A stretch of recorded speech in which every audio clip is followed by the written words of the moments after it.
pagi, salam sejahtera untuk kita semua. Bersama-sama kita kembali untuk bersaat teduh bersama saat teduh sektor 5 yang diambil dari pedoman saat teduh 4B GKI Residen Sudirman. Pada hari ini, Minggu, tanggal 5 Desember 2021 dengan tema Time to Repent. Baik, sebelum kita memulai saat teduh kita, mari kita berdoa bersama. Tuhan Yesus, kami mengucap syukur untuk pagi hari ini kami boleh bersama-sama kembali untuk berkumpul, untuk kami melakukan saat teduh kami. Bapa, Kau yang hadir di tengah-tengah kami, Kau yang berkati kami, Kau beri pengertian kepada kami sehingga apa yang Kau firmankan kami dapat mengerti dan dapat kami lakukan di dalam kehidupan kami sehari-hari. Mengucap syukur untuk pagi hari ini Bapa, kami mau serahkan saat teduh ini hanya di dalam tangan-Mu. Dalam nama Yesus kami berdoa dan mengucap syukur. Firman Tuhan pada pagi hari ini dari Lukas 3 ayat 3 sampai dengan 6. Maka datanglah Yohanes ke seluruh daerah Yordan dan menyerukan, "Bertobatlah dan berilah dirimu dibaptis, dan Allah akan mengampuni dosamu." Seperti ada tertulis dalam kitab nubuat-nubuat Yesaya, ada suara yang berseru-seru di padang gurun, "Persiapkanlah jalan untuk Tuhan, luruskanlah jalan baginya." Setiap lembah akan ditimbun dan setiap gunung dan bukit akan menjadi rata. Yang berliku-liku akan diluruskan, yang berlekuk-lekuk akan diratakan, dan semua orang akan melihat keselamatan yang dari Tuhan. Demikianlah firman Tuhan. Bapak, Ibu, dan Saudara, setiap kita bisa terjebak pada sesuatu yang bersifat rutinitas, membuat kita enggan melakukan introspeksi diri, sehingga sangat mudah menganggap apa yang kita lakukan dan kerjakan itu selalu baik dan benar menurut pandangan kita sendiri. Introspeksi diri artinya mawas diri, memeriksa diri dan pengamatan terhadap diri sendiri di hadapan Tuhan untuk tujuan perubahan mental yang lebih baik. Sikap itu membutuhkan keberanian membuka diri dan batin di hadapan Tuhan, sesama dan berdamai dengan diri sendiri. Apa yang Tuhan inginkan dalam hidup kita dalam memasuki minggu Advent kedua ini, marilah Bapak Ibu Saudara kita merenungkannya.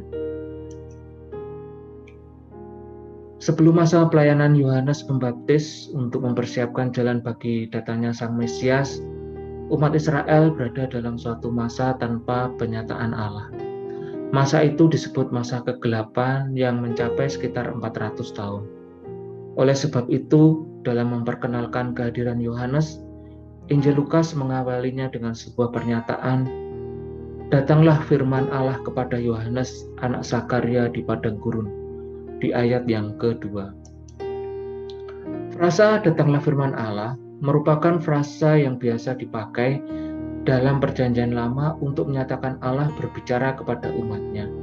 Bapak Ibu Saudara dapat membacanya nanti di rumah di Kejadian 15 ayat 1, Kejadian 4 ayat 1, Samuel 15 ayat 10, 1 Raja-Raja 12 ayat 22, Yeremia 1 ayat 2, dan sebagainya.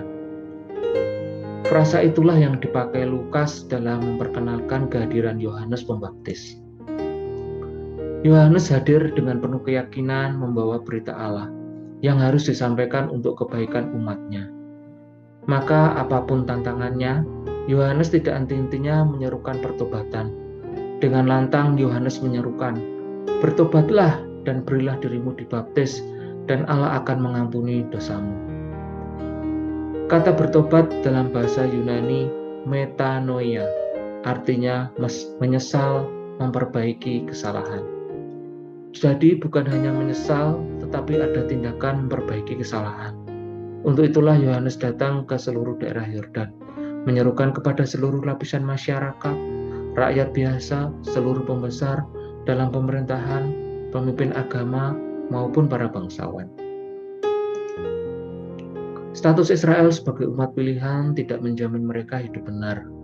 Justru status itu telah membuat umat Tuhan jatuh dalam dosa kesombongan, bagaikan gundukan yang perlu diratakan. Para pemimpin masyarakat juga telah hidup dalam kemunafikan. Mereka memelihara dan mengajarkan hukum-hukum agama, tetapi tanpa introspeksi diri dan kasih kepada sesama. Seruan pertobatan itu bertujuan agar setiap orang dapat melihat, mempercayai, dan mengalami karya pengampunan serta keselamatan Allah. Bapak, Ibu, dan Saudara, bagaimana hidup kita hari ini? Pertobatan seharusnya disertai tindakan iman, dengan tekad yang kuat dan tindakan nyata untuk mengubah diri. Pertobatan merupakan sikap yang radikal, yaitu berani memeriksa diri sendiri, menyesal, memperbaiki kesalahan, dan mengalami pembaruan hidup sampai ke akar persoalan dan hati kita, sehingga spiritualitas hidup kita dapat tumbuh ke atas, menjalani kehidupan baru dalam iman kepadanya.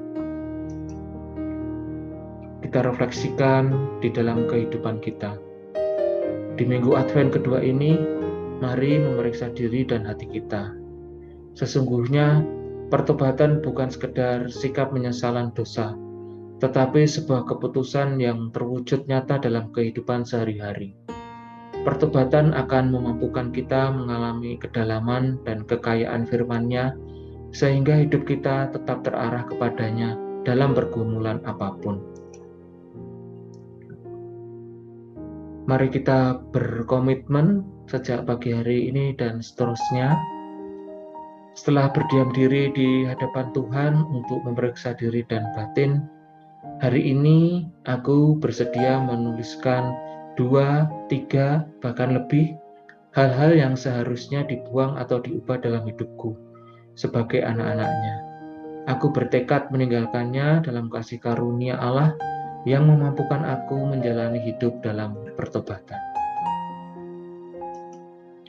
Mari Bapak Ibu, kita berdoa bersama. Ya Tuhan, tolonglah kami agar kami berani memeriksa diri dan batin kami setiap hari. Kami bersedia menyerahkan kebiasaan tidak baik yang kami lakukan kepada istri atau suami, atau juga kepada anak-anak kami dalam keluarga kami.